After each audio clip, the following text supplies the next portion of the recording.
You know that feeling, right? That quiet tension you can almost taste in the air. Hmm. It's not yelling, it's more like unspoken questions hanging there.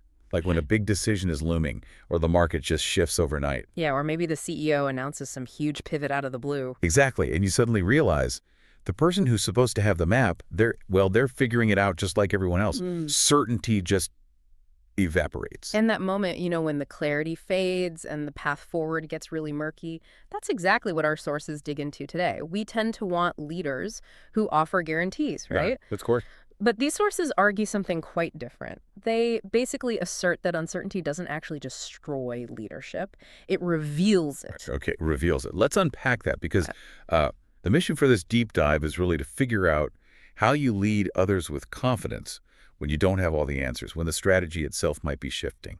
Right. And the core idea, the big shift, is that leadership in uncertain times is less about pretending you're certain and much, much more about being authentic in the uncertainty. So the measure of a leader is really found when the ground starts shifting under their feet. Precisely. If you look at leaders who really hold things together when everything's unstable, they don't, hide behind spreadsheets or rigid policies. They actually lean in. Okay. And that brings us straight to the foundation needed for this kind of leading, which the sources call relational courage. Relational courage. I like that phrase. But, often when we think of courage in leadership, it's about loud speeches, maybe bold moves. Mm. The sources mention battlefield valor. So why relational courage? Isn't that just, well, a nicer way of saying soft? Oh, it's actually the opposite of soft. It's about the strength needed to show authority through empathy. Right. It's grounding your leadership in genuine humility. Honestly, it takes way more stamina to be transparent and connect with people's fears than it does to just bark orders from an office. Makes sense. Let's bring in that historical example the sources highlight. Joshua. Right. He steps in after Moses to remarry. I mean, talk about impossible shoes to fill. And has to lead this huge, frankly, terrified nation into completely unknown territory. That's like the definition of an uncertainty mandate. It really is. Think about it. Uniting 12 tribes, always squabbling and achieving something they'd failed at for, 40 years.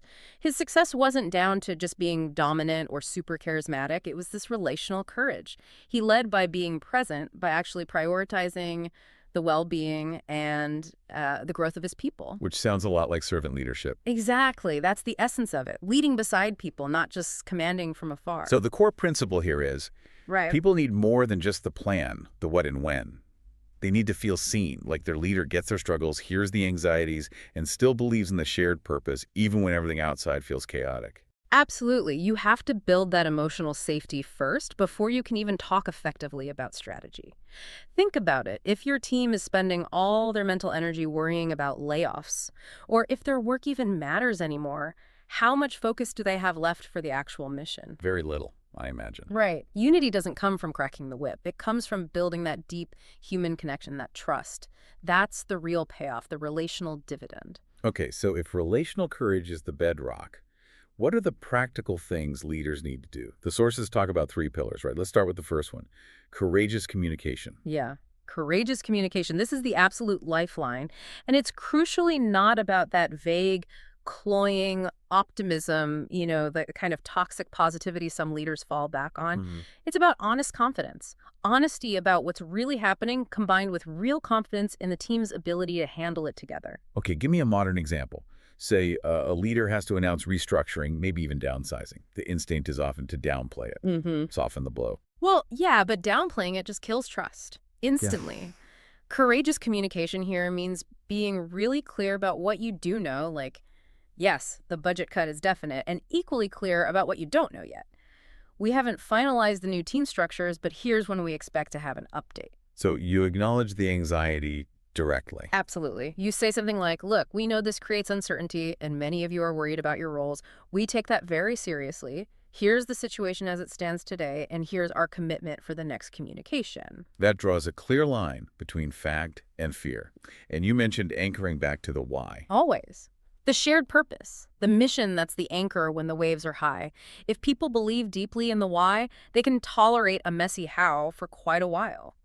But there's a crucial warning in the sources. Which is? Transparency alone isn't enough. If you're just honest about the problems without offering in genuine encouragement, you just breed despair. Okay, wait. How do we tell the difference between real encouragement, you called it fuel, and just, empty flattery or trying to cheerlead people who are genuinely worried? That's a great question. Flattery is often about the leader, trying to get something, great job on that report, maybe hoping you'll do another one just as fast. Encouragement as fuel is relational. It's about affirming the team's actual strengths and resilience. So, less good job and more. More like the way you pulled together after that Q3 setback and still managed to land this client that shows the kind of resilience we have, and it's exactly why I'm confident we can navigate this restructuring. Hmm. See the difference. You're affirming their capability, their character, not just a single successful outcome. Yeah, that's a much sharper, more meaningful distinction. Okay, let's move to pillar two. Emotional intelligence, EI. Feels like EI is in every leadership handbook these days, but why is it especially critical when uncertainty and anxiety are high? Because uncertainty inherently creates emotional turbulence, right? Both in the leader and the team. EI is the skill set for managing your own emotional waves while also accurately reading and influencing the emotional state of others. Without it, you're basically flying blind to the unspoken stuff, the real fears and hopes driving your team. Let's connect that to Joshua again. What does self-awareness look like under that kind of pressure? Well, the sources point to what happened after the unexpected defeat at AI. Joshua didn't immediately blame his troops or just push harder with the same plan. He literally fell on his face, acknowledged the failure was partly his responsibility, and sought guidance. That's profound self-awareness. So for a leader today, it's admitting mistakes, not just we failed, but I made a bad call. Exactly. Saying something like, I misjudged the resources needed last quarter, and that's on me. We need to adjust our targets. That kind of humility actually builds massive credibility, strangely enough. And self-regulation, keeping your cool when things are falling apart. Oh, absolutely critical. Imagine leading those 12 tribes, constant infighting, complaining, even outright rebellion at times. Joshua had to absorb all that chaos without letting his own frustration boil over into, say, rash punishments or bad decisions. That's self-regulation under fire. Like navigating a messy merger today with leaks and negativity. Precisely. You have to stay focused, stay reasoned, keep your eye on the long-term goal despite the short-term noise. Okay, and the third pillar brings us back full circle. Servant leadership in practice. The sources use the story of crossing the Jordan River. It's flooding, looks impossible, people are scared. Yeah, this is just a masterclass in leading through fear. What did Joshua not do? He didn't stand back on the bank and just shout orders. Right. No, he gathered everyone. She reminded them of the promise, the why again. And then, crucially, he involved the priests carrying the Ark of the Covenant, the symbol of their shared faith and purpose. He put that at the very front. So by putting the symbol of purpose first, he sort of positions himself as the facilitator, not the ultimate authority. Exactly. It visually distributes the weight of the task, shows humility, and reinforces the collective mission all at once. It's brilliant, really. And servant leadership wasn't just about that moment, was it? It was about what came after, too. That's key. Joshua didn't just focus on the immediate win, the conquest. He was deeply concerned with stewardship, making sure land was divided fairly, setting up systems like cities of refuge, building governance structures. It wasn't about personal glory. It was about the long-term health and stability of the people. Stewardship over simple conquest. Okay, that paints a picture of the ideal. But we need to talk about the flip side. What happens when leaders don't use this relational courage, especially when things get tough? Yes. The danger zone. It's a common reaction, unfortunately. When the pressure ramps up, many leaders retreat. They pull back. How does that look? They become less accessible. They start hiding behind layers of policy or endless data presentations or just the sheer weight of their title and authority. That retreat itself is a huge warning sign. It usually signals a deep lack of empathy taking root. And the fallout from that lack of empathy must be pretty immediate. Oh, it is. People instantly feel like they're just numbers on a spreadsheet, cogs in a machine. Motivation plummets. Internal conflicts flare up because people feel unheard and unseen. And crucially, the leader develops dangerous blind spots. Blind spots, how so? Because people stop bringing them the real story. If you only shoot the messenger or dismiss concerns, people learn very quickly to just tell you what they think you want to hear, or worse, tell you nothing at all. So the leader loses touch with the ground truth, the human impact of decisions. Which leads right into that second warning sign, over-reliance on authority. The sources contrast Joshua with King Saul here. Yes, Saul is sort of the cautionary tale. His whole reign was marked by this deep insecurity, and it manifested as him leaning harder and harder on his position, his title. When leaders do that, they shut down dissent. Nobody dares to question the king or bring bad news.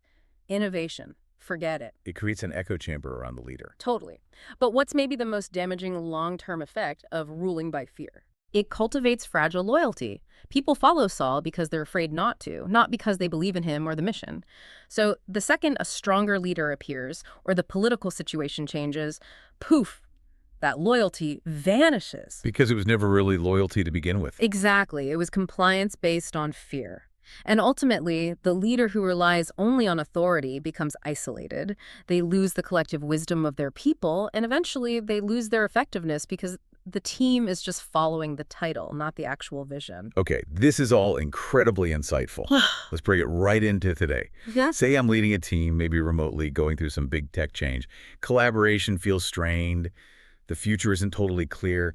How do I apply these pillars? Great question. Okay, first, courageous communication. You have to over-communicate, especially remotely. Maybe schedule short, regular check-ins, like 15 minutes where the main goal isn't tasks, but checking the emotional temperature, and you must talk directly about the anxieties around the new tech. Fears about jobs, about learning new skills, get it out in the open. I know this new system feels daunting. Let's talk about the specific worry. And emotional intelligence in that remote context. Since you lose some body language cues, you have to listen much more intently to tone, to hesitations in voice. Ask more probing, relational questions, not just, how's the project going, but what's the most confusing part of this transition for you? Or is there a resource you need but haven't asked for yet? You're actively seeking out the friction points. Showing empathy, regulating your own potential impatience. Exactly. And then servant leadership in practice here means empowerment. Who are the early adopters on your team? Who are the ones naturally good at explaining the tech? The tech priests, as you called them Yeah. earlier. Yes, empower them. Let them lead some of the training, help set the pace, delegate some of that control, and trust their expertise, just like Joshua trusted the priests and tribal leaders. It makes the change feel less like a top-down dictate and more like something the team is navigating together. It really feels like the big takeaway then isn't about some grand dramatic gesture of courage. It's more about the quiet day-to-day stuff. Absolutely. It's that consistent choice day in, day out. Choosing transparency when secrecy feels easier. Choosing encouragement when you really want to criticize. Choosing to communicate openly and honestly, even when, maybe especially when, silence feels safer. Leading through uncertainty then is fundamentally about mobilizing hearts and minds. Yeah. Using that honesty, that empathy, and keeping the vision clear. That's how you turn those moments of fear, which are inevitable, into actual momentum, into collective progress. It transforms the whole dynamic. And that is when you build real, resilient loyalty. People will follow a leader like that through almost anything. So, as you, our listeners, navigate whatever uncertainty is next for you, maybe it's restructuring, maybe it's a market shift, maybe it's personal change. Hmm. When you look back at how you led through this period of doubt, what evidence will there be? Will your legacy show faithfulness to the mission and your people? Or will it show leadership driven by fear? How will you choose to be revealed?